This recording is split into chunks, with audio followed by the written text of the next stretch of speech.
Selamat datang di kelas Fitomedicine. Bersama saya, Roshamur Cahyan Forestrania, akan memaparkan materi mengenai pendahuluan fitomedicine.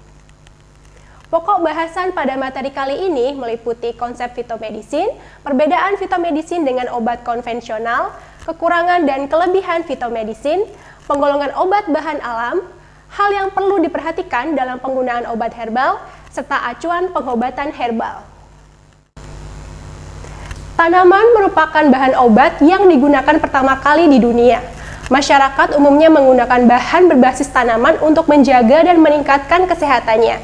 Bahan alam ini telah digunakan sebagai pengobatan sejak zaman kuno di berbagai belahan dunia.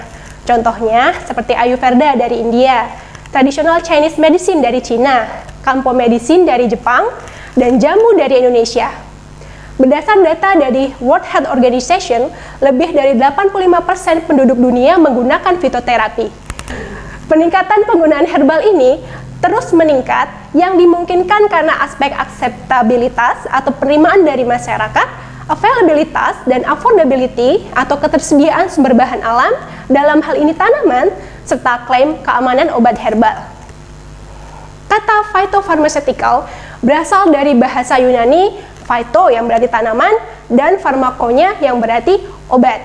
Phytopharmaceutical artinya obat yang berasal dari tanaman. Pengobatan dengan phytopharmaceutical disebut fitoterapi. Pada tahun 1922, istilah ini dikenalkan pertama kali oleh dokter berkebangsaan Perancis yaitu Henri Leclerc pada buku berjudul Précis de Phytothérapie. Pada tahun 1931, istilah ini diperkenalkan di Jerman oleh Rudolf Fritz Capasso. Apa sebenarnya fitoterapi itu? Secara definisi, fitoterapi adalah ilmu yang mempelajari pengobatan dan pencegahan penyakit menggunakan tanaman, bagian tanaman, atau tanaman yang telah diolah. Fitoterapi mencakup segala aspek terkait pencegahan dan pengobatan penyakit dengan menggunakan tanaman. Dalam hal ini, contohnya menggunakan ekstrak herbal untuk mencegah atau mengobati penyakit tertentu. Tanaman yang secara tradisional digunakan dalam fitoterapi disebut sebagai tanaman obat atau herbal. Lalu, apakah fitomedicine itu? Fitomedicine adalah produk obat dari bahan tanaman yang mengandung komponen aktif secara farmakologi dalam tubuh manusia. Fitomedicine dapat disebut juga sebagai obat herbal atau obat botani dengan sifat terapeutik tertentu baik dalam pencegahan maupun pengobatan suatu penyakit. Perbedaan antara obat herbal dan obat modern dapat ditinjau dari beberapa aspek, yaitu 1. Bahan aktif. Umumnya, bahan aktif yang dituju pada obat herbal tidak diketahui persis dan dimungkinkan efek farmakologi yang dituju disebabkan oleh adanya efek sinergi. Berikutnya, obat herbal tidak menunjukkan efek farmakologi segera dan poten atau kuat, selayaknya obat modern, sehingga tidak digunakan untuk pengobatan penyakit berat dan gawat darurat. Ketiga, ketersediaan dan kualitas dari bahan mentah atau raw materialnya sering menjadi masalah. Hal ini karena banyak variabel yang perlu dikontrol untuk konsistensi kualitasnya, seperti proses budidaya, tempat dan iklim tumbuh, usia dan cara pemanenan, dan penyimpanan. Oleh karena itu, standarisasi, stabilitas, availabilitas, dan quality control dari bahan alam tidaklah mudah. Lalu, pada obat herbal belum banyak yang telah dilakukan studi klinik dan toksikologinya. Kemudian, pada aspek etnomedicine atau etnoterapinya, penggunaan empiris dalam pengobatan tradisional adalah karakteristik yang penting dari obat herbal.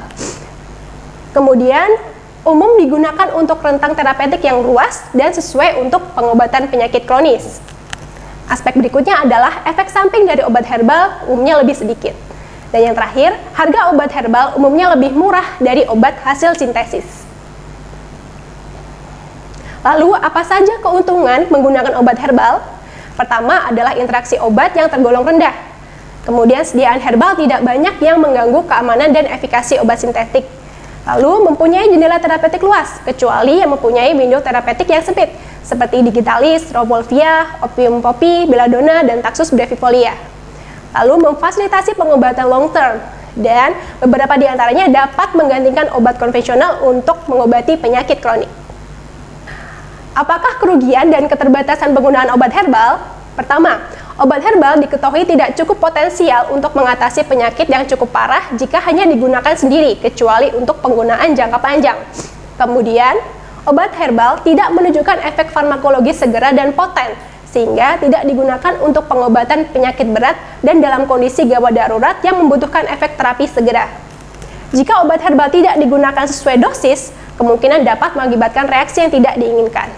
Yang terakhir, penggunaan yang tidak tepat dapat menyebabkan efek samping yang serius. Di Indonesia, pemanfaatan obat herbal merupakan bagian dari penggunaan obat tradisional. Obat tradisional itu sendiri didefinisikan sebagai bahan atau ramuan bahan yang berupa bahan tumbuhan, bahan hewan, mineral, sediaan sarian atau galinik, atau campuran dari bahan tersebut yang secara turun-temurun telah digunakan untuk pengobatan dan data diterapkan sesuai dengan norma yang berlaku pada masyarakat. Bagian yang digunakan dalam obat tradisional adalah berupa simplisia. Bahan yang berasal dari tumbuhan disebut sebagai simplisia nabati. Penggunaan obat bahan alam di Indonesia dapat dikategorikan menjadi dua, yaitu penggunaan ramuan obat dengan meracik sendiri di rumah dan penggunaan produk jadi yang ada di pasaran. Kita akan membahas tentang penggunaan produk jadi yang ada di pasaran terlebih dahulu. Pada penggunaan obat tradisional dalam bentuk produk jadi, hal yang perlu diperhatikan diantaranya adalah 1. Beli di tempat yang resmi. Misal, jika kita beli di toko online, kita bisa beli di official store atau website resmi. Jika kita beli di toko yang ada di pasaran, kita bisa beli di apotek, toko obat, swalayan, atau minimarket resmi. Kemudian perlu cek label, yaitu mencakup informasi, indikasi, atau klaim yang disetujui, umumnya akan membantu memperbaiki atau memelihara daya tahan tubuh, seperti itu contohnya. Kemudian aturan pakai, yakni digunakan sesuai dengan petunjuk aturan pakai yang dicantumkan di label atau jangan berlebihan. Kemudian informasi peringatan dan perhatian juga perlu kita perhatikan. Informasi lainnya adalah kontraindikasi, umumnya tidak boleh digunakan oleh penderita autoimun atau gangguan imunitas misalnya. Sebelum memilih produk herbal dan suplemen kesehatan, konsumen dapat memastikan bahwa produk yang akan dibeli aman, bermutu, dan bermanfaat, atau berkhasiat dengan melakukan prinsip cek klik, yaitu cek kemasan, label, izin edar, dan kadaluarsa. Kemudian kita juga perlu mengetahui bagaimana cara penyimpanannya, yaitu simpan sesuai dengan kondisi penyimpanan yang tertera pada label. Jika terjadi efek yang tidak diinginkan, hentikan konsumsi dan konsultasi dengan dokter. Produk obat tradisional yang terdaftar dan memiliki nomor izin edar atau NIE telah dievaluasi khasiatnya dengan klaim yang disetujui oleh Badan POM RI sebagaimana yang tercantum pada label atau penandaan. Produk obat tradisional dikelompokkan berdasarkan tingkat pembuktiannya, yakni menjadi jamu, obat herbal terstandar, dan fitofarmaka. Pertama adalah jamu dengan simbol daun. Jamu merupakan sediaan obat bahan alam yang keamanan dan khasiatnya dibuktikan dengan uji empiris atau pemakaiannya secara tradisional dalam jangka waktu yang lama. Kemudian adalah obat herbal terstandar atau OHT dengan simbol bintang 3. OHT adalah sediaan obat bahan alam yang telah dibuktikan keamanan dan khasiatnya secara ilmiah dengan uji praklinik dengan bahan baku yang telah distandarisasi. Kemudian golongan yang ketiga adalah fitofarmaka dengan simbol kristal salju, merupakan sediaan obat bahan alam yang telah dibuktikan keamanan dan khasiatnya secara ilmiah dengan uji praklinik dan uji klinik. Produk jadi dan bahan bakunya telah distandarisasi. Baik, kita akan mempelajari tentang bagaimana cara penggunaan obat herbal dengan meracik sendiri di rumah. Beberapa langkah yang perlu diperhatikan dalam meracik jamu di rumah. Mula-mula dilakukan pemilihan bahan tanaman. Memilih bahan ramuan tanaman obat seperti akar, rimpang, umbi, kulit batang, kayu, daun, bunga, herba harus dipilih bahan yang segar, tidak keriput, warna cerah, telah tua atau matang, masih dalam keadaan utuh dan tidak rusak oleh ulat atau hama atau penyakit tanaman lain, tidak ada cendawan, jamur atau akar berlumut, kulit batang retak, dan daun bunga kulit umbi yang tidak berubah warna atau layu. Kemudian, siapkan peralatan yang digunakan untuk meracik jamu, seperti periuk atau kuali, dari tanah liat atau panik, dari bahan gelas atau kaca atau keramik, atau dapat juga digunakan dari bahan stainless steel. Kedua, pisau atau spatula pengaduk yang terbuat dari kayu dan saringan dari bahan kain, kasa, plastik atau nilon atau stainless steel. Jangan menggunakan peralatan dari aluminium, timah atau tembaga, karena dapat bereaksi dengan tanaman obat yang berakibat dapat meracuni atau toksik. dan mengurangi khasiat tanaman obat tersebut. Gunakan pakaian yang bersih, cuci tangan sebelum pengolahan atau jika perlu menggunakan masker. Lakukan proses sortasi, yakni memisahkan kotoran-kotoran atau bahan asing seperti tanah, kerikil, bagian simplisia yang rusak atau bagian simplisia yang tercampur. Mula-mula, bahan dicuci dengan air mengalir dan pembuatan ramuan dengan air minum, air bersih atau air yang tidak tercemar tanah. Dilakukan beberapa kali pencucian dengan air bersih. Jika kotoran melekat sangat kuat, maka dapat dengan penyemprotan air bersih dibantu dengan tangan atau sikat yang lembut. Kemudian dilakukan tahap penirisan, yaitu setelah pencucian, untuk mengurangi sisa air pencucian. Setelah itu dilakukan perajangan, yakni memperkecil ukuran simplisia dengan cara memotong dengan pisau tajam dan terbuat dari logam nirkarat. Jika akan dibuat serbuk, rajangan dikeringkan dengan diangin-anginkan di udara dan terlindung dari cahaya matahari langsung atau dengan panas buatan pada lemari pengering atau oven dengan suhu 40-50 derajat Celcius. Kemudian dihaluskan dengan blender dan diayak dengan ayakan 40 mesh.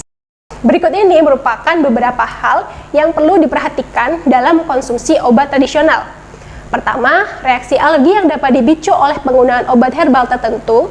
Kedua, takaran atau dosis dan kombinasi, di mana dosis yang tepat dan sesuai akan mengoptimalkan efikasi dan mencegah timbulnya efek toksik karena dosis berlebih.